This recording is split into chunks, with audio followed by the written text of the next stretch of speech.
आएगा, सुख आएगा।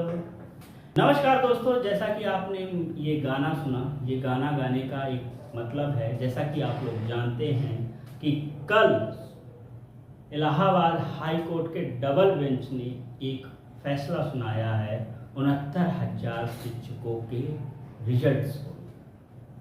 जैसा कि आप लोगों ने देखा कि उन्होंने उस फैसले में ये बात कही कि 69,000 जो शिक्षक की नियुक्ति हुई थी, आरक्षण के कुछ फेर बदल यानी आरक्षण के नियमों का पालन न होने के कारण वो सूची फिर से जारी करें, जिसमें हो सकता है कि कुछ ऐसे भी हमारे कैंडिडेट्स हों जो सेलेक्ट हो चुके हैं, नौकरी कर रहे हैं और लगातार वेतन से अपने दिनचर्या को आगे भी बढ़ा रहे होंगे, यानी अपने लाइफ स्टाइल को बदल चुके होंगे।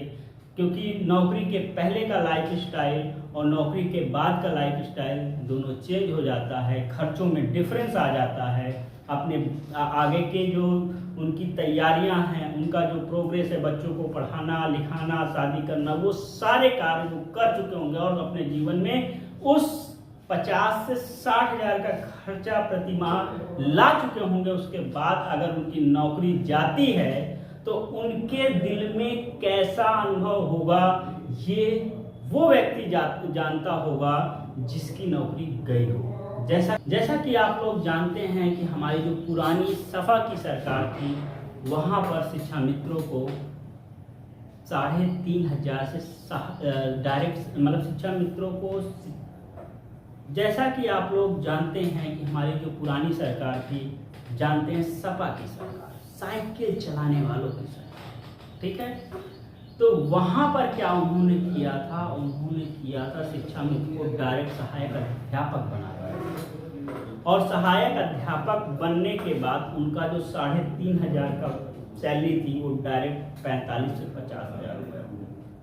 तो वो अपने लिविंग स्टैंडर्ड को तो चेंज कर दिए ना। 3 साल अगर कोई 50,000 रुपये पा रहा तो 50,000 के हिसाब से अपना खर्चा करेगा और 50,000 के हिसाब से अपना सारी चीज़ें करेगा।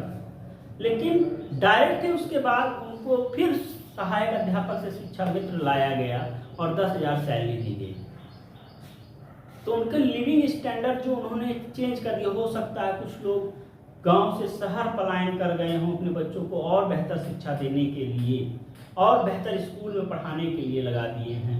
तो कैसे वो अपने लिविंग स्टैंडर्ड को तुरंत चेंज कर सकते हैं?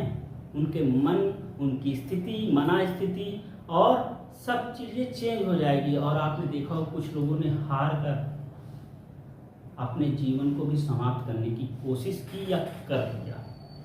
काफ़ी न्यूज आपको मिलते होंगे। विगत 5 वर्षों से हमारे जो ये यूपी में है, शिक्षक की भर्ती ही नहीं है। हमारे जो माननीय शिक्षा मंत्री जी हैं संदीप जी, उनके वो कह रहे हैं कि यूपी में अनुपात और समानुपात 5 सालों से लगातार बराबर है, बिगड़ ही नहीं रहा है। हमको लग रहा है कि उन्होंने अनुपात और समानुपात चैप्टर बचपन में पढ़ना भूल गए या ऐसे अध्यापक से पढ़े हैं जिन्होंने गलत तरीके से उन्हें पढ़ाया है। क्योंकि बहुत बड़ा प्रश्न चिन्ह है कि विगत 5 वर्षों में ना तो अध्यापक रिटायर हुए हैं और ना ही कोई टीचर नौकरी को छोड़ा है। ये बहुत बड़ा प्रश्न चिन्ह है। शिक्षा मंत्री जी, आप उन बच्चों से पूछिए, उनके माता पिता से पूछिए जो लगातार यहाँ पर रहकर तैयारी करते हैं, यानी अलग अलग शहरों में रहकर अपने गांव को छोड़कर तैयारी करते हैं और उनके माता पिता की इनकम महज 4 से 5,000। कुछ तो ऐसे भी माता पिता हैं जो एक वक्त की रोटी खाकर, एक वक्त की रोटी के पैसे को बचाकर अपने उस बच्चे को देता है कि आप उसकी पढ़ाई बाधित ना हो। और आप लोग तो ऐसा मजाक बना के रखे हुए हैं कि वैकेंसी नहीं। अभी हमने कुछ समय पहले एक न्यूज़पेपर में पढ़ा जिसमें हमारे माननीय मुख्यमंत्री योगी आदित्यनाथ जी ये कह रहे हैं कि यूपी में नौकरी की भरमार। जिस प्रकार राहुल गांधी जी कह रहे थे कि अब आने वाले समय पे खटाखट पैसा आने वाला 8,500, ठीक उसी तरह 1,000 नियुक्ति पत्र बांटने के बाद कह रहे खटाखट नौकरी मिल रही यूपी में, खटाखट। क्या खटाखट मिल रही है? 1 करोड़ की जनसंख्या, लगभग 1 करोड़ से ऊपर की जनसंख्या यूपी में, और 1000 वैकेंसी दे दिए तो खटाखट खटाखट खटाखट। क्या खटाखट ला रहे हो बाबू? हाँ, बड़ी उम्मीदों के साथ आपको मुख्यमंत्री बनाया गया था और आप उस उम्मीद में बच्चों के साथ लगातार मजाक कर रहे हैं। 2024 में समझ में आया है और आने वाले समय में भी हो सकता है समझ में आपको कुछ आए। इस तरह से आप बच्चों के जीवन के साथ उनका एक पूरा जीवन, अगर किसी भी व्यक्ति को नौकरी नहीं मिलती है, वो लगातार परिश्रम कर रहा, कितने लोग हताश हो जाते हैं, निराश हो जाते हैं, और हताशा और निराशा का सबसे बड़ा कारण है वैकेंसी का ना आना। क्योंकि अगर वैकेंसी आती है तो एक आशा आती है कि विद्यार्थी के मन में, और उसके अंदर ललक होती है पढ़ने की। जब देख रहा है कि आगे अंधकार ही अंधकार है, तो प्रकाश कब तक टीचर एक प्रकाश उसके अंदर जगाए रखे, और बच्चा कब तक आगे बढ़ेगा? कुछ तो एक, अगर जुगनू भी जल जाए, अगर जुगनू का जैसा भी प्रकाश दिखता है तो आदमी भागता है। महज 1000 नौकरियां अभी कुछ दिन पहले पेपर में निकला हुआ था, शायद हिंदुस्तान या अमर उजाला में, कि यूपी में नौकरी की भरमार, योगी जी दे रहे हैं खटाखट नौकरियां। जो खटाखट पैसा देने वाले थे वो चले गए पिकनिक मनाने। अरे उनकी छोड़िए, आप आए हैं तो आप क्या कर रहे हैं? आपको बड़ी उम्मीदों के साथ लाया गया और उसके बाद इस तरह से खटाखट खटाखट खटाखट। जो 1000 नौकरियां हैं वो उस प्रकार हैं जिस प्रकार एक गर्म तवे में पानी के कुछ छींटे मार दो, समझ में आए कि पानी उड़ गया कि भरा रखा है। ठीक उसी तरह आप यूपी में नौकरियां दे रहे हैं। और सबसे पहले तो ऐसे बुद्धिमान लोगों को सस्पेंड करना चाहिए, ऐसे बुद्धिमान लोगों के ऊपर कड़ी से कड़ी कार्रवाई करनी चाहिए जो नियमों को बिना बनाए नौकरियां दे देते हैं, चाहे वो सरकार हो, चाहे वो ऑफिसर हो, चाहे वो जो भी इसमें लिप्त हैं, उनको सबसे पहले हटाना चाहिए। सबसे पहले उन अभ्यर्थियों को नहीं हटाना चाहिए, क्योंकि उन्होंने तो प्रयास किया, प्रयत्न किया और उनके किस्मत में था, उन्होंने नौकरी पा ली। अब क्या नौकरी पाने के बाद भी उनके अंदर ये डर हर समय बना रहे कि मेरी नौकरी चली जाएगी क्योंकि मैं उस आरक्षण के श्रेणी में नहीं आ रहा हूं, मैं उसके। अरे भाई क्यों? क्योंकि एक बार जब लिविंग स्टैंडर्ड चेंज हो जाता है तो उसको चेंज करने में बहुत ही ज़्यादा तकलीफ होता है। हो सकता है कि कुछ ऐसे इसमें अभ्यर्थी हो जो हताश और निराश होकर कुछ ऐसा कदम उठा लें जिनको उनको नहीं उठाना चाहिए। जैसा कि आप शिक्षा मित्र के केस में देखें, जैसा कि अब 69,000 के केस में होने वाला है।